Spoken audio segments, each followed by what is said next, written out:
ഒമാനിൽ മഴ തുടരും. വെള്ളപ്പൊക്കത്തിനും ഇടിമിന്നലിനും സാധ്യത. ഒമാനെതിരായ ആക്രമണം ഉത്തരവാദിത്തം ആരും ഏറ്റെടുത്തിട്ടില്ലെന്ന് വിദേശകാര്യ മന്ത്രാലയം. ക്രിസ്തുവിന്റെ ജെറുസലേമിലേക്കുള്ള രാജകീയ പ്രവേശനത്തിന്റെ ഓർമ്മ പുതുക്കി ഒമാനിലെ ക്രൈസ്തവ ദേവാലയങ്ങളിൽ വിശ്വാസികൾ ഓശാന പെരുന്നാൾ ആഘോഷിച്ചു. Ruwi saint Peter and Paul ദേവാലയത്തിൽ ഓശാന പെരുന്നാൾ ആഘോഷിച്ചു. ഒമാനിൽ നിന്നുള്ള പ്രധാന വാർത്തകളും വിശേഷങ്ങളുമായി ഗൾഫ് അപ്ഡേറ്റ്സ് ഒമാൻ തുടങ്ങുന്നു. എല്ലാ പ്രേക്ഷകർക്കും സ്വാഗതം. Gulf Updates Oman, brought to you by Shahi Foods and Spices, powered by Purushottam Kanji Exchange. ഒമാനിൽ കനത്ത മഴ തുടരുമെന്ന് national multi Hazard early warning centre. ചൊവ്വാഴ്ച മുതൽ വ്യാഴാഴ്ച വരെ കനത്ത മഴയുണ്ടാകുമെന്നാണ് പ്രവചനം. വിവിധ ഗവർണറേറ്റുകളിൽ മഴയെത്തുന്നതോടെ വാദികൾ കവിഞ്ഞൊഴുകാനും വെള്ളപ്പൊക്കത്തിനും സാധ്യതയുണ്ട്. കനത്ത മഴയോടൊപ്പം ഇടിമിന്നൽ ഉണ്ടാകുമെന്നും അധികൃതർ മുന്നറിയിപ്പ് നൽകി. ചൊവ്വാഴ്ച വൈകുന്നേരം മുതൽ സുൽത്താനേറ്റിനെ ന്യൂനമർദ്ദം ബാധിക്കുകയും രാവിലെ വരെ തുടരുകയും ചെയ്യും. ഇത് വ്യത്യസ്ത തീവ്രതയിൽ ഇടവിട്ടുള്ള മഴയ്ക്കും ഇടിമിന്നലിനും കാറ്റിനും കാരണമാകുമെന്നും അധികൃതർ വ്യക്തമാക്കി. അന്തരീക്ഷത്തിൽ കാഴ്ചാ പരിധി കുറയാൻ സാധ്യതയുള്ളതിനാൽ ഡ്രൈവർമാർ ഉൾപ്പെടെയുള്ളവർ ജാഗ്രത പാലിക്കണം. ചൊവ്വാഴ്ച മുസന്തം, ബുറൈമി, ദാഹിറ, വടക്കൻ ബാത്തിന, അൽവുസ്ത, ദോഫാർ എന്നിവിടങ്ങളിൽ മേഘങ്ങൾ രൂപപ്പെടാൻ സാധ്യതയുണ്ട്.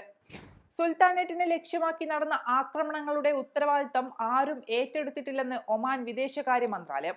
ആക്രമണത്തിന്റെ ഉറവിടങ്ങളും ലക്ഷ്യങ്ങളും കണ്ടെത്താൻ അധികൃതർ അന്വേഷണം തുടരുകയാണെന്നാണ് വിദേശകാര്യ മന്ത്രാലയം പ്രസ്താവനയിൽ പറഞ്ഞത്. ആക്രമണം വഞ്ചനാപരവും ഭീരുത്വപരവുമാണെന്ന് വിശേഷിപ്പിച്ച സുൽത്താനേറ്റ് ഇതിന് പിന്നിൽ പ്രവർത്തിച്ചവരെ കണ്ടെത്താൻ സജീവ അന്വേഷണത്തിലാണെന്ന് വ്യക്തമാക്കി. മേഖലയിലുടനീളം നടന്നുകൊണ്ടിരിക്കുന്ന ആക്രമണങ്ങളെയും യുദ്ധത്തെയും അധാർമികമായ സൈനിക ലക്ഷ്യങ്ങളെയും ഒമാൻ ശക്തമായി അപലപിച്ചു.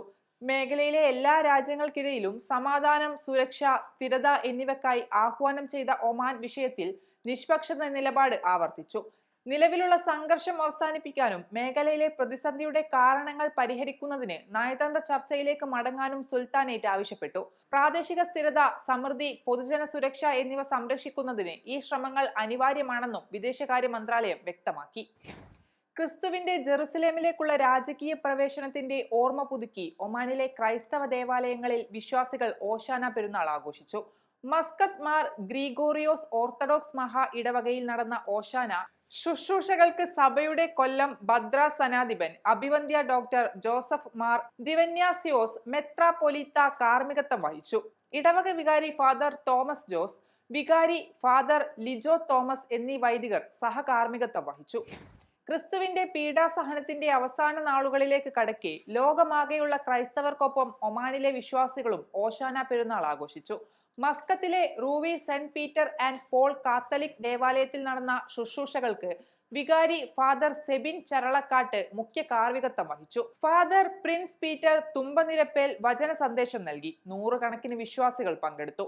പശ്ചിമേഷ്യൻ സംഘർഷത്തിൽ സമാധാനം പുലരാനും ഒമാനിൽ പ്രകൃതിക്ഷോഭത്തിൽ കഷ്ടത അനുഭവിക്കുന്നവർക്ക് വേണ്ടിയും ഒമാൻ രാജ്യത്തിന് വേണ്ടിയും പ്രാർത്ഥിക്കണമെന്ന് വിശ്വാസികളെ തന്റെ പ്രസംഗത്തിൽ വികാരിയച്ഛൻ ഓർമ്മപ്പെടുത്തി.